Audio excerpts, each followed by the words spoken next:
অনেক বেশি মজা হয়েছে, অনেক। আপনারাও ট্রাই করে দেখেন। আমার মতো কে কে কার্টুন দেখতে দেখতে খাবার খান বলবেন। খুবই মজাদার পাবদা মাছ বোনা। তো আমি কীভাবে করি আপনাদের সাথে শেয়ার করব। প্রথমে আমি মাছগুলা ভেজে নেব।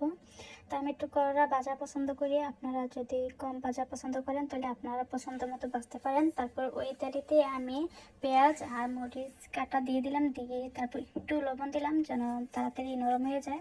তারপর একটু ভাজা ভাজা হয়ে আসার পরে দিয়ে দিলাম আদা রসুন, দিয়ে সুন্দর করে ভাজা ভাজা করার পরে দিয়ে দিলাম টমেটো। তো টমেটোটা আমি আগে দিয়ে দিছি, এটা আমার ভুল, আমি একটু পরে দেওয়া দরকার ছিল, মশলাটা আগে কষানোর দরকার ছিল। তারপরে দিয়ে দিলাম হলুদ, মরিচ, ধনিয়া গুঁড়া, জিরার গুঁড়া দিয়ে সুন্দর করে কষাবো।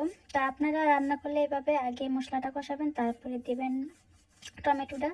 তো দিয়ে সুন্দর করে বোনা বোনা করবেন।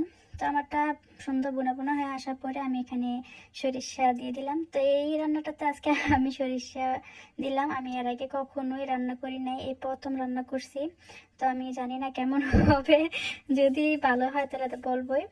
হ্যাঁ, আমি বাজারটা পরে দিচ্ছি, তখন তো আমার খাওয়া শেষ, মজা হয়েছিল অনেক বেশি, তাই আপনাদের সাথেও শেয়ার করলাম। আপনারা এইভাবে রান্না করতে পারেন।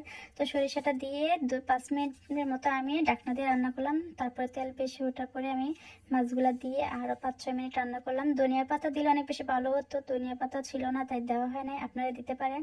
তো এই তো দেখেন আমি তরকারিটা আমি একটা বাটিতে নামিয়ে নিলাম, দেখে তো একদম লোভ লাগতেছে। তাই চলেন এখন আমি খাবো, একদম রিয়েল ভয়েসটা আপনাদেরকে দিচ্ছি আমি। চলে একটু মাছ নেই,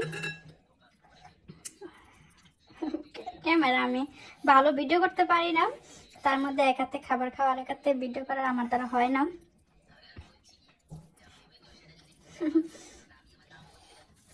অনেক বেশি মজা হয়েছে, অনেক।